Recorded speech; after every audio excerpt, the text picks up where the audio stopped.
नमस्कार साथियों। आप सभी लोगों का अपने YouTube channel top study GS पर स्वागत है। दोस्तों, इस वीडियो में हम मौर्य वंश से संबंधित महत्वपूर्ण प्रश्नों पर चर्चा करेंगे। दोस्तों, इसके सभी प्रश्न किसी न किसी एग्जाम में पूछे गए हैं, तो आप लोग इस वीडियो को ध्यान से देखिए। फ्रेंड्स, अगर आप किसी भी एग्जाम की तैयारी कर रहे हैं, तो यकीन मानिए यह वीडियो आपके लिए हेल्पफुल होने वाला है। साथ ही में दोस्तों, यदि आप चैनल पर नए हैं तो इसको लाइक और सब्सक्राइब कर लीजिए और वीडियो को बिना स्किप किए हुए इसको लास्ट तक देखिए। चलिए इसी के साथ वीडियो की शुरुआत करते हैं। आज का हमारा पहला प्रश्न है, मौर्य साम्राज्य की स्थापना किसने की? तो दोस्तों, इसका सही आंसर होगा option number C, Chandragupta Maurya ने। दोस्तों, चंद्रगुप्त मौर्य ने मौर्य साम्राज्य की स्थापना की थी। मौर्य वंश के संस्थापक चंद्रगुप्त मौर्य का जन्म 345 ईसा पूर्व में हुआ था। इन्होंने अपने गुरु चाणक्य की सहायता से नंद वंश के अंतिम शासक घनानंद को हराकर मौर्य साम्राज्य की स्थापना की थी। नेक्स्ट पॉइंट है, चंद्रगुप्त मौर्य मगध की राजगद्दी पर 322 ईसा पूर्व में बैठा था। और दोस्तों, चंद्रगुप्त मौर्य जैन धर्म का अनुयायी था। नेक्स्ट क्वेश्चन है आपका, क्वेश्चन नंबर 2 है, चाणक्य को और अन्य किस नाम से जाना जाता था? तो दोस्तों, इसका आंसर है विष्णुगुप्त, कौटिल्य। उपर्युक्त दोनों नामों से चाणक्य को जाना जाता था। तो इसका सही आंसर होगा ऑप्शन नंबर सी, उपर्युक्त दोनों।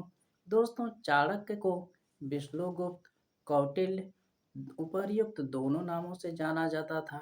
आपका नेक्स्ट क्वेश्चन है, आपका क्वेश्चन नंबर 3 है, चाणक्य किसका प्रधानमंत्री था? तो दोस्तों, इसका सही आंसर होगा option number B, Chandragupta Maurya का। दोस्तों, चाणक्य चंद्रगुप्त मौर्य का प्रधानमंत्री था। दोस्तों, चाणक्य की सहायता से ही चंद्रगुप्त मौर्य ने विस्तृत मगध साम्राज्य की स्थापना की थी। नेक्स्ट क्वेश्चन है आपका, क्वेश्चन नंबर 4 है, अर्थशास्त्र की रचना किसने की थी? तो दोस्तों, इसका सही आंसर होगा ऑप्शन नंबर ए, कौटिल्य ने। कौटिल्य का अन्य नाम चाणक्य भी है। दोस्तों, अर्थशास्त्र की रचना कौटिल्य ने की थी। अर्थशास्त्र का संबंध राजनीति से है और इस ग्रंथ में हमें मौर्यकालीन शासन प्रशासन की जानकारी मिलती है। नेक्स्ट क्वेश्चन है, प्रश्न नंबर 5 है, कौटिल्य के अर्थशास्त्र में किस पहलू पर प्रकाश डाला गया है? तो दोस्तों, इसका सही आंसर होगा ऑप्शन नंबर डी, राजनीतिक नीतियों पर।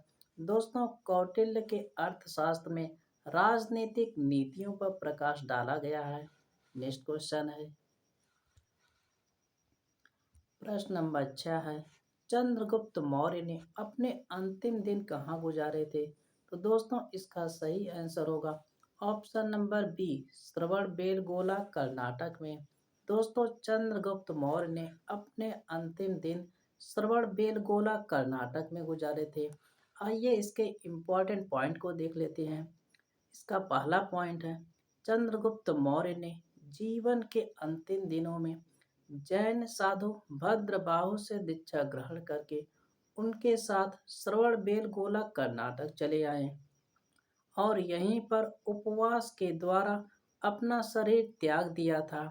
इसी को सल्लेखना कहा जाता है। चंद्रगुप्त की मृत्यु 298 ईसा पूर्व में श्रवणबेलगोला कर्नाटक में उपवास के द्वारा हुई थी। नेक्स्ट क्वेश्चन है, प्रश्न नंबर 7 है, किस राजा की कहानी मुद्रा राक्षस नाटक का विषय है? तो दोस्तों, इसका सही आंसर होगा option number C, Chandragupta Maurya. दोस्तों, चंद्रगुप्त मौर्य की कहानी मुद्रा राक्षस नाटक का विषय है। नेक्स्ट क्वेश्चन है,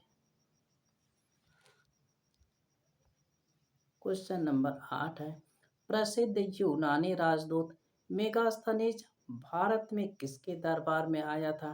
तो दोस्तों इसका सही आंसर होगा option number A, Chandragupta Maurya के दरबार में आया था।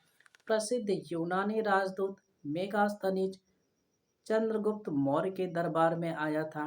दोस्तों मेगास्थनीज यूनानी शासक सेल्यूकस निकेटर का राजदूत था। नेक्स्ट क्वेश्चन है, प्रश्न नंबर 9 है, इंडिका नामक पुस्तक के लेखक कौन है? तो दोस्तों इसका सही आंसर होगा ऑप्शन नंबर डी, मेगास्थनीज। दोस्तों इंडिका नामक पुस्तक मेगास्थनीज ने लिखी है और इंडिका पुस्तक में हमें मौर्यकालीन प्रशासन के बारे में जानकारी मिलती है। आपका नेक्स्ट क्वेश्चन है,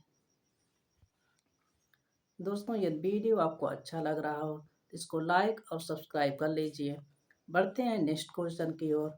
आपका क्वेश्चन नंबर 10 है, बिंदुसार के शासन के दौरान अशांति कहाँ थी?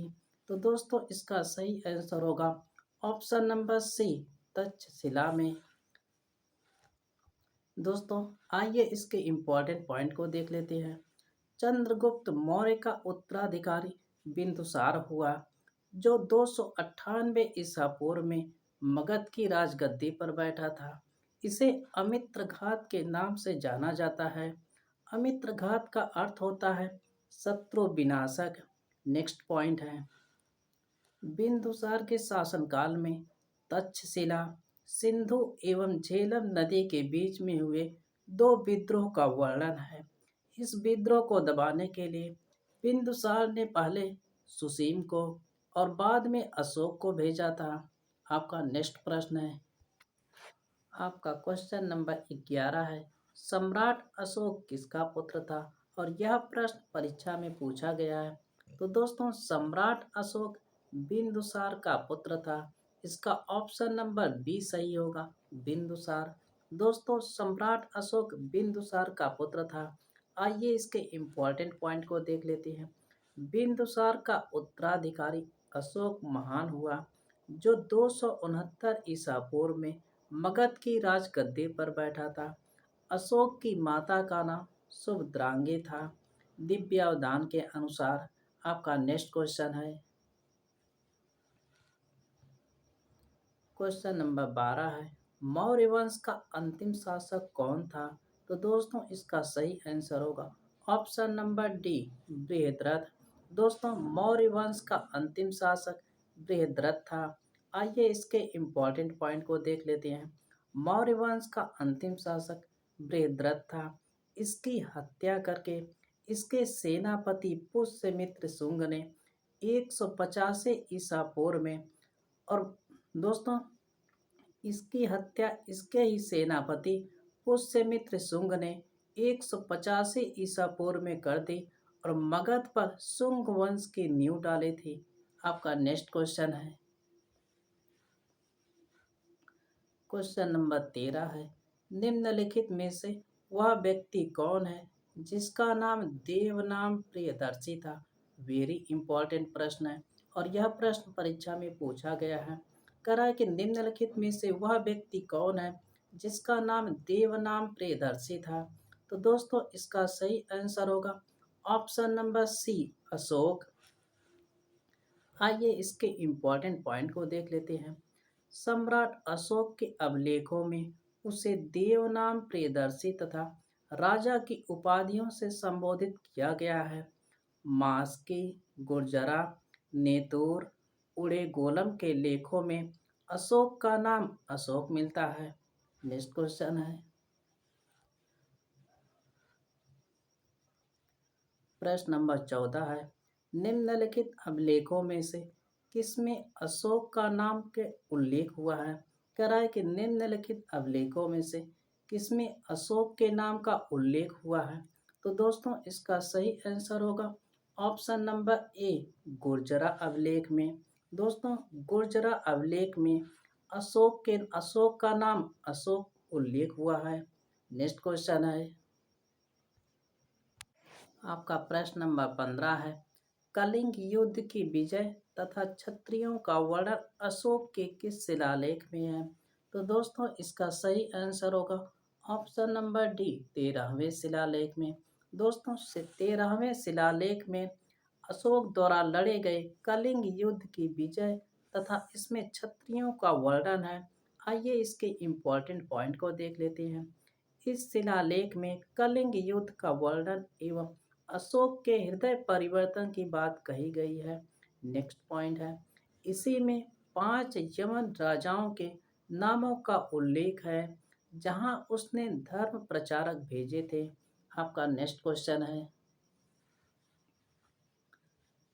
प्रश्न नंबर 16 है, कलिंग विजय के उपरांत अशोक महान ने निम्नलिखित में से किस धर्म को अपना लिया था? तो दोस्तों इसका सही आंसर होगा ऑप्शन नंबर सी बौद्ध धर्म को। दोस्तों कलिंग विजय के बाद अशोक ने बौद्ध धर्म को अपना लिया था। आपका नेक्स्ट क्वेश्चन है, प्रश्न नंबर 17 है, किस स्थान के निकट प्रसिद्ध कलिंग युद्ध लड़ा गया था? तो दोस्तों इसका सही आंसर होगा ऑप्शन नंबर सी धौली। दोस्तों धौली नामक स्थान के निकट कलिंग युद्ध लड़ा गया था। आपका नेक्स्ट क्वेश्चन है, प्रश्न नंबर 18 है, सारनाथ में किस सम्राट का स्तंभ है? तो दोस्तों इसका सही आंसर होगा ऑप्शन नंबर ए अशोक का। दोस्तों सारनाथ में अशोक द्वारा बनवाया गया स्तंभ है। इसके इम्पोर्टेंट पॉइंट को देख लेते हैं। गौतम बुद्ध ने दोस्तों सारनाथ में ही गौतम बुद्ध ने अपना प्रथम उपदेश दिया था। आपका नेक्स्ट क्वेश्चन है, प्रश्न नंबर 19 है, निम्नलिखित में से अशोक का उत्तराधिकारी कौन था? तो दोस्तों इसका सही आंसर होगा ऑप्शन नंबर ए कुणाल। दोस्तों कह रहा है कि निम्नलिखित में से अशोक का उत्तराधिकारी कौन हुआ? तो इसका सही आंसर है कुणाल हुआ था। आपका नेक्स्ट क्वेश्चन है, प्रश्न नंबर 20 है, सांची का स्तूप किस कला व मूर्तिकला का निरूपण करता है? तो दोस्तों इसका सही आंसर होगा ऑप्शन नंबर बी बौद्ध कला का। आइए इसके इम्पोर्टेंट पॉइंट को देख लेते हैं। दोस्तों सांची मध्य प्रदेश के रायसेन जिले में स्थित है और सांची स्तूप का निर्माण सम्राट अशोक ने करवाया था। नेक्स्ट क्वेश्चन है, प्रश्न नंबर 21 है, मौर्य साम्राज्य में प्रचलित मुद्रा का नाम क्या था? तो दोस्तों इसका सही आंसर होगा ऑप्शन नंबर सी पड़ था। दोस्तों मौर्य साम्राज्य में प्रचलित मुद्रा का नाम पड़ था।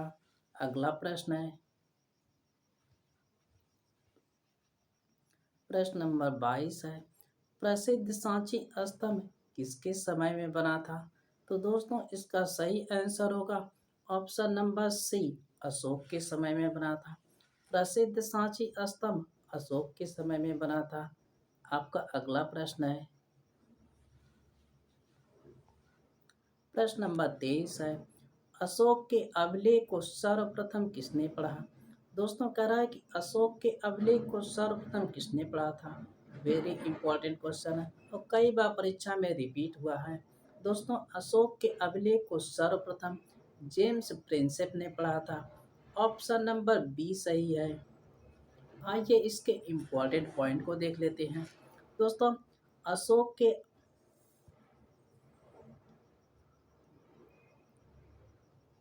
जब खावड़ा तो कंटिन्यू करो कि पढ़त जाब तुम बंद करो तो क्या करो बंद के लगना है बंद कर दिया भाई मैं जब खावड़ा तो बोलल कर उसे तो बंद कर देना गलना है उसे का मैं तो कहता कहीं कौन सब कहला कहाँ का फिर करे सब ये का पढ़ेगा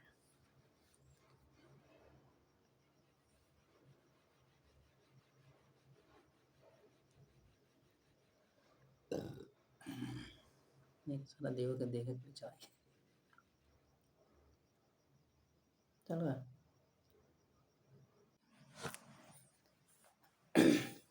कितने माल साला बनमत खा साला उतना दूर सुनात कहानी में सरवाऊ ना उठाई साला ने साला खाइले का साला हाल खराब हो जाए तंग के अब कौन है सोने की गर्मी हो तो भाई। अच्छा सारा इतना बंद तो सारा होता है ऐसे तो सारा कम हो गए तो सारा अरे कहाँ चला सब हवाई में से हो गया। इरका बिना पढ़ला ना मतलब आईएल क्वेश्चन का जो कला सिर्फ फोन पर पढ़ाई चालू करें।